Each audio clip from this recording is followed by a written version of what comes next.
Hi, I'm Dr. Bertice Berry, and I want to tell you a story. I was working with a large hospital group that I really love working with. I've worked with them many times, and I was back with them, working with them. And two women ran up who I'd met the time that I'd been there before. They're like, "We're so glad you're back." And I was like, "Ooh." And I have this idiot savant thing for faces. I will remember a face. I don't always remember the name. I'll remember a face from 35 years ago. I may not know where I know you from, but I know you. I can remember the experience that I had with you. I just can't place the name or the place sometime, but I'll never forget that face. So I saw these two and I was like, "Ooh." And I happened to have remembered, you know, their work and what they did. And so we were chatting. And so one of the women was looking really healthy and strong and happy. And I was like, "You're looking good, girl. What you been doing?" And the other woman was like, "Don't tell her that, because it's just going to go to her head and she thinks she's looking good and she ain't looking good. And somebody needs to tell her she ain't looking good." And I turned to her friend and I said, "Why would you say that? Why in the world would you say that?" And she said, "Somebody needs to tell her. Everybody needs a friend like me to just tell you the truth." And I held this woman by her shoulders and I looked her in her eyes, and I was up close because it was pre-COVID. And I said, "No one needs a friend like that. Not even you." Her friend was like, I said, "No, you need to realize that you deserve better than that. She can't get better if you keep encouraging this, and you're encouraging it by putting up with it." And they both burst into tears. And now I'm standing there like, "Hey, what that's gonna do?"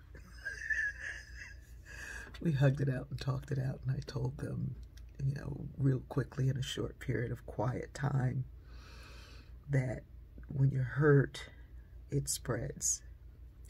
Here's the thing. Research shows that misery doesn't like company. Misery does not like company. Misery likes miserable company.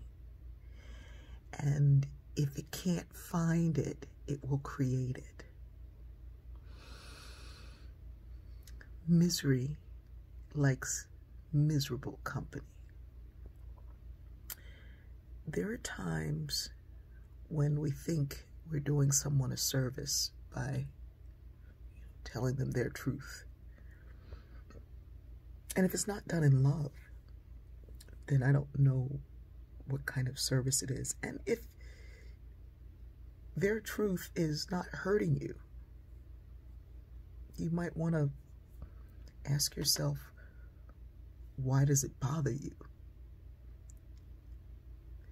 Why does it bother you when someone is doing well?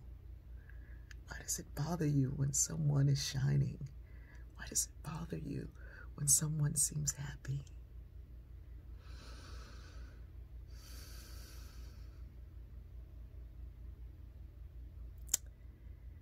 We all go through some things, and sometimes we put the worst of ourselves on the people who are closest to us. But those are the people who deserve the most love.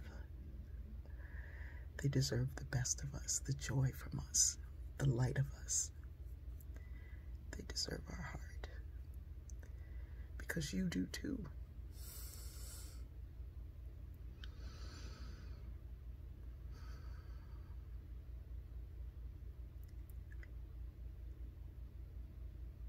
I want you today to decide what you would like.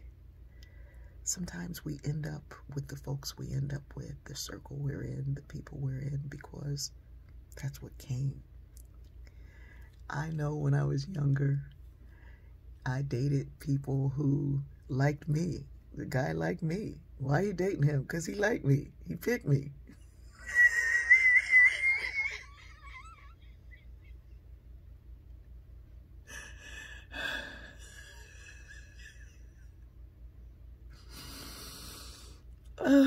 What most people don't know is that I'm shy enough to not go after anybody. So whoever came after me was who I was with until I realized this ain't what I want. Decide today, what is it that you want? Don't just put up with what you got. Decide what you want and start creating for yourself the love that you need. Start having conversations with yourself about what you deserve. Start saying to yourself, wait a minute, I don't deserve that. And then when you're strong enough, say it out loud. I don't deserve that. You don't have to scream it. You don't have to yell it. You just have to say it. I don't deserve that. I have a former friend who goes through a lot of things. And whenever he's going through a lot of things, he wants everybody else to go through those things. And he'll dump on everybody else. And one day I just said, I don't deserve that. Guard your hearts, people. We're about to go through some things, and we're going to need those who see and know and love to be strong and well. Taking on too much of the little trash piles up. And when you need to be clear and clean and ready to love those who are ready to be loved, you need to be strong enough to do so. I love you.